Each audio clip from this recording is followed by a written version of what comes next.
No, this works. You can just punch him to death. It's about time I did a video for this, so welcome to this sort of presentational showcasing, I guess, for my new Unreal mod, RLCoop. Yes, I know it's co-op, but I like saying coop, so yeah. Anyway, I'll start with the question, what is RLCoop? RLCoop is a single-player and multiplayer mod for Unreal in the form of a new game type. Its goal, to bring a much more realistic and cooperative experience to Unreal, the RL standing for real life, which initially was a temporary name, but then it kinda stuck. As a result, RLCoop brings a very survival-like element to Unreal as well. That's the gist of it, but this is a project I've been working on for a very long time, dating back to somewhere around 2008, and by far my biggest project for Unreal yet. So in order to tell you all about it, what it does, how it works, its features, and how it completely overhauls the original game into something much different, there's a lot to go through. I mean, there is so much to this project, so much work has been put into this, and every little bit is as important as the rest, and I really want to share and show that. So chances are, in order to get to all of it, this is going to be a very long video. I've been trying to write this script for days, and have only come to realize there's just no way around this, so I apologize ahead of time, I'll talk quick, and hopefully I'll keep you entertained along the way. Explosions! So I'll start at the beginning, as good as any place, with how the project started all those years ago, and how it eventually transformed into what it is today. RLCoop represents what I've always wanted in a cooperative gaming experience. Unreal is still my favorite game of all time, so it's a lot of fun to be able to make something like this for a game I really love. So one of the first and simple things I did was make it so nothing respawns, which for one is unrealistic, and two made normal co-op games still feel like single player since you had unlimited everything and didn't have to worry about sharing inventory with your teammates, and could basically YOLO. Then to expand on the idea of sharing inventory, we made a system allowing you to toss any of your inventory to another player, so armor, items, ammunition can now all be traded with other players, which becomes a very key cooperative feature to your survival and working with others in RLCoop, especially when you're bleeding to death and you need a health pack. Quick, give me health, I'm gonna die. Originally, tossing items was done through commands you had to type in console, but eventually we designed this simple inventory menu just for this purpose, which is currently still a work in progress, but it gets the job done, and there will be a lot more to come to this interface. Then, health packs and bandages were changed to go into your inventory for use later, instead of automatically activating upon pickup, and also have a slow heal effect. This is also very important due to our new accumulative bleeding mechanic, where the more you take damage, the more quickly you will bleed out. Bleeding can only be stopped by healing with any health item. Note, this new bleeding system also works on enemies in the game, allowing monsters to bleed to death given they take enough damage, which later on we also made visual for both players and monsters once they were close to death or below 50 health, scripting them to make their hurt noise and animation and show blood. Next, we made a limit on how much players could carry, 15 inventory items max and an additional 2 heavy weapons or 3 light weapons. We defined a heavy weapon as anything you hold with 2 hands, and a light weapon as anything you hold with 1 hand. Carrying 1 heavy and 2 light weapons is also an option. This was an important change as originally you could carry an infinite amount of items and weapons, and I mean, where are you storing these things? They just magically appear out of your pocket, which definitely does not work for RLCoop. Later on we plan to make your carry limit based on a sort of weight system, but that's still in the future. The next big important change to RLCoop, and most realistic by far, is we gave players 1 life. If you die, that's it, you're dead. Kaput, gonzo, outta here! You get the point. If you die, you become a spectator until either everyone dies, in which case the level restarts and you must try again, or the remaining players make it to the end and you respawn on the next level as a new survivor in a random location on the map with little or no inventory, kinda Left 4 Dead style. Players who are alive must all make it to the end now in order for everyone to travel to the next level, encouraging helping your teammates. At this point, I believe this was all that was done when the project first started, and even the spawning as a new survivor thing and inventory menu interface came much later when the project was picked up again. The only other change was implementing my more realistic version of the flashlight and searchlight, which used a simple cone light effect, and of course forcing friendly fire on. 'Cause realism. So this was our basis for RLCoop. 1 life, limited weapons and inventory, an inventory trading system, new bleeding and healing mechanics, and a few other features, including forcing 227 difficulty 6 mode, which makes the monsters much more aggressive, smarter, more alert, and deal a much more realistic amount of damage, where 1 to 2 shots of anything will pretty much kill you. So now, I'll dive into all the major features that have come during the last couple years revolving around and adding to the core and basis of RLCoop. Starting with game type changes, a few aesthetic things came first, like updating the scoreboard to show dead players in red, removing the crosshair because, well, unrealistic, and also removing item glows and floaty rotational pickups because also unrealistic. Another rather important change was the addition of a vote start system at the beginning of an online game, where the game is paused at first, then begins when everyone is readied up essentially. This is important because once the level begins, anyone else trying to join the server will be put into spectator mode, avoiding players being able to cheat death simply by reconnecting to the server. This forces the players who are alive to do their best to survive and make it to the end. RLCoop saves and manages your inventory, so if everyone dies and the level restarts, you'll start with everything you had at the beginning of that level in the first place.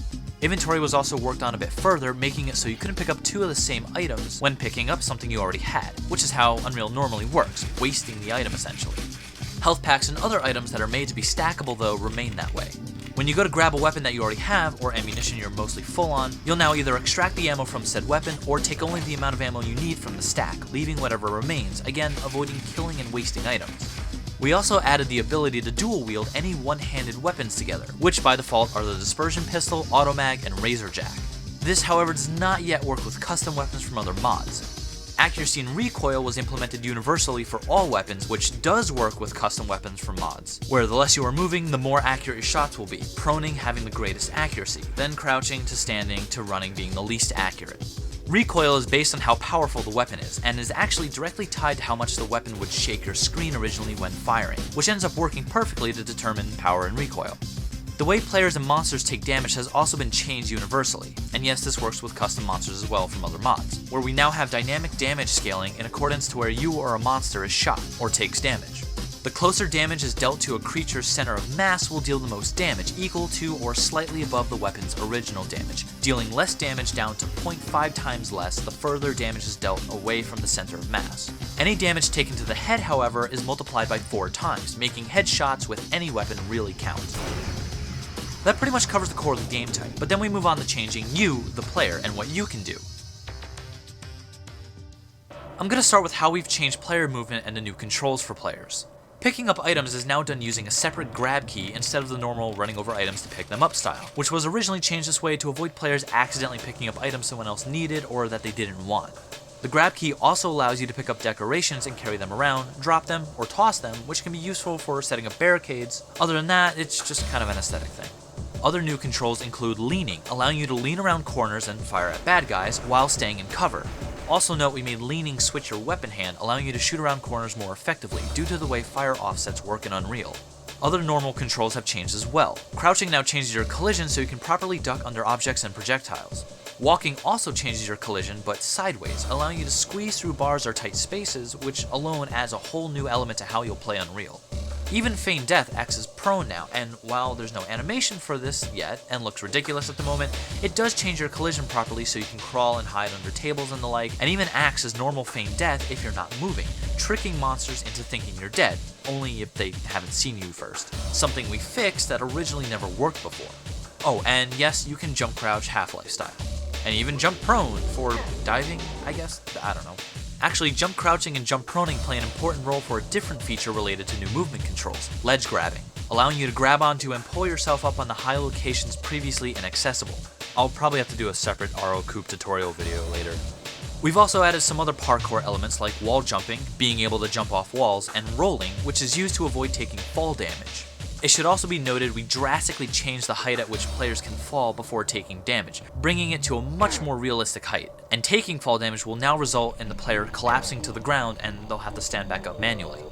Another more recent change to movement is players now move slower when trying to run backwards or sideways. Seriously, have you tried running full speed backwards in real life?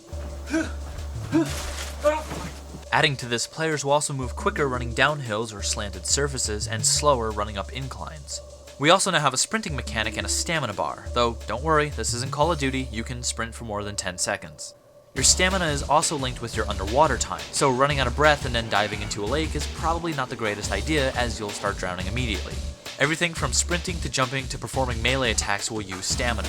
Stamina is regenerated more quickly the less you are moving, and quickest when laying down. Realistic! Sense making! If your stamina runs out, you'll be forced to walk until your stamina is fully recharged, which is kind of a temporary thing right now and will probably be changed later. One idea was to make it so once stamina ran out, you could still run, but doing so would cause your body harm over time, as if pushing yourself past your limits. Moving on to the combat side of things, we added a melee mechanic. Big thanks to Enzyme for creating the model and animations for this. So you have fisticuffs, which won't do much on their own, however we made all those knives that you see throughout the game no longer just a decoration, and you can now pick up and use these knives. This leads us to the other major feature, sneaking. Crouching and proning both silence your movement so monsters cannot hear you, and decrease your visibility to monsters, making you harder to spot.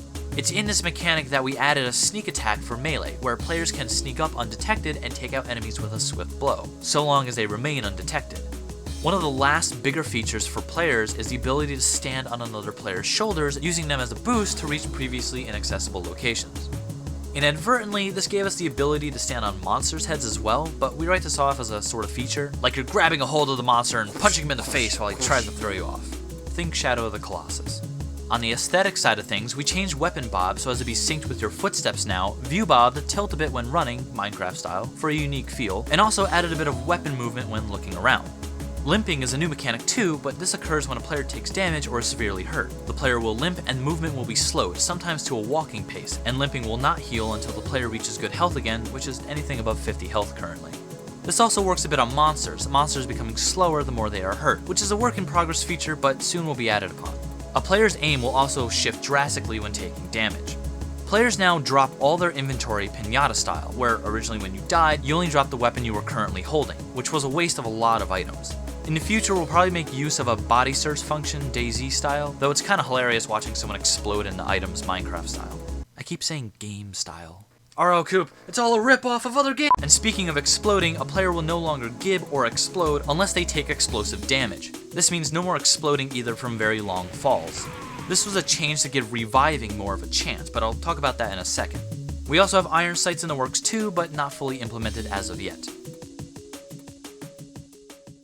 We have some new changes to how current items work now, such as Nolly Fruit, which now goes into your inventory, giving you the 2 berries that you see on the plant, as well as being a throwable item.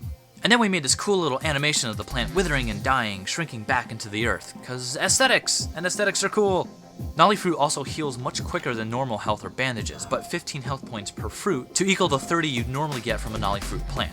We also made health packs heal 25 health instead of 20, and bandages heal 10 instead of 5. Bandages are also the only health item that can heal you when your health is above 100, in order to stop bleeding. The super health item has changed quite a bit too, though it still adds 100 to your health but no longer has a 200 max limit, meaning with multiple super healths, you can get your health above 200. I know we're aiming for realism here, but these things are rare and they're also like magic for all we know. I mean, how would such an item work in the real world? It's science fiction. We gotta do cool stuff somewhere. Speaking of cool stuff, super healths go into your inventory for use later and are stackable, however they also have a new major function, reviving. Super healths are the only item in RLCoop that have the ability to revive a dead player, only being able to revive a full body and not gibs, reviving the player with very little health, but nonetheless alive once again. Armor was rebalanced to give a much more realistic sense, multiplying all armor charges by 3, so if the assault vest had 100 health normally, it now has 300, compensating for the much increased damage monsters deal. Flares, while still mostly useless, will stay lit now for an hour in real time, and thanks to 227, cast real-time lighting, which is pretty cool. In the future, we want to make flares able to be picked up and carried and rethrowable, possibly even give them the ability to set things on fire, to give them more use. I might as well also mention that the flashlight battery time was also significantly increased since the original flashlight lasted for like a minute or something. So this is the end of the script that I wrote, and I realized I left out a few important things. So in no particular order, here's the rest. Sorry this video is so bloody long. A lot of the following is more behind the scenes stuff, but I feel it's important to show just how much work we really put into this mod to make this as good as it could possibly be. So we universally changed AI based on their intelligence, which, without going into too much detail, looks at their brains and goes, if they're at human intelligence, they can lead their shots towards the player, and if any other intelligence, which are all dumber than human brains by the way, they cannot lead their shots. This means that more intelligent creatures like Scar and Crowl can predict your movements, and fire where you're going to be instead of where you are. And for lesser creatures, it's the opposite, meaning no more damn aimbot tentacles headshotting you. Speaking of aimbots, we changed the AI's accuracy to be offset a bit, much like the players when running around, in order to prevent AI having pinpoint perfect 100% accuracy all the time, which is a side effect of the new 227 difficulty 6 mode. However, we were able to find a workaround to make this work, where basically we have to account for every projectile being spawned from an enemy and offset its trajectory very little. This was literally the only way we could do this, due to monster accuracy being hard-coded with the difficulty settings. Thank you, Steve Polge. Looking at you, buddy. We also had to make enemies take proper fall damage when falling very long heights, as originally they could basically jump off a cliff and care less. We gave carcasses collision to be more realistic, and also for aesthetics made it so carcasses never despawn anymore. Monsters, blood, and decals are always rendered now, allowing you to see where the carnage took place even if you weren't there for it. Another little thing to add to the immersion factor for RLCoop. Making monsters render all the time was also a fix we had to implement for leaning, where before if you were leaning but still behind a wall, the monster would go invisible as the game didn't think you had line of sight, and therefore wouldn't render the monster. This also fixed not being able to hear enemies bleeding to death if they were behind a wall, which actually is pretty important.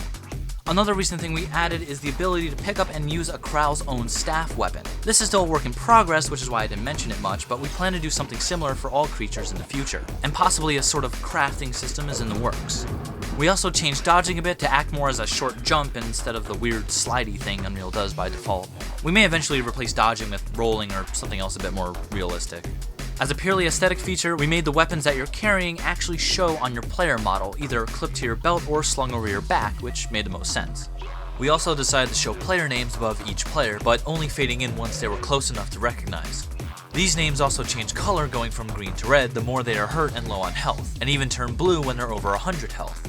This little visual was added mainly as a way to tell how badly hurt one of your teammates were, but in the future we'll probably remove the floaty name tags altogether and replace it with something much more realistic, like blood and bruises and wounds showing on a player who is beat up and low on health. And the last thing on the list is the changes to spectating, where when you die, you immediately go into spectate mode, where we, or actually Bleeder for this one, designed this split screen interface, allowing you to watch everyone who was left alive, from their own perspective. Again, to keep the idea of realism, this was done so you couldn't fly around in free spectate mode, letting your teammates know what was around every corner. Okay, finally, end of the video. It's a lot, I know. We've put an incredible amount of work into this project, and I say we because none of this would be possible, of course, without Bleeder91 helping me, the guy behind 90% of the coding that goes into this project. So I owe him a huge thank you for making this all possible. I also want to thank everyone who has helped me with the project in the past, back when I started around 2008 or so. It was Matrix and the ThexDarksider who were the ones helping me with coding. And then of course Bleeder91 took over in this once I picked the project back up just a couple years ago. Big thank you to all who have helped test and play RLCoop as well. I may actually still have left some features out in this video due to working on this project for so long, with long breaks in between, and going through a period of time where I wasn't keeping a changelog, and then my hard drive exploding, so I apologize if there's anything I missed. RLCoop is continuously being worked on and developed, so expect more videos in the future, including a tutorial video on how to play and do all the new stuff in RLCoop. I'll have links in the description or annotations when that comes out, I guess. I mentioned 227 as well, which, if you don't know, is a new community patch being developed by, well, the community. Wow, that was redundant. So big thank you to Smurf and the old Unreal community. RLCoop does require 227 to run, and if you have Unreal and want to try RLCoop for yourself, there will be links in the description for both 227 and RLCoop. Also, I do have a 24/7 public RLCoop server going if you'd like to join and check out the mod. Thank you so much for watching, hope you enjoyed.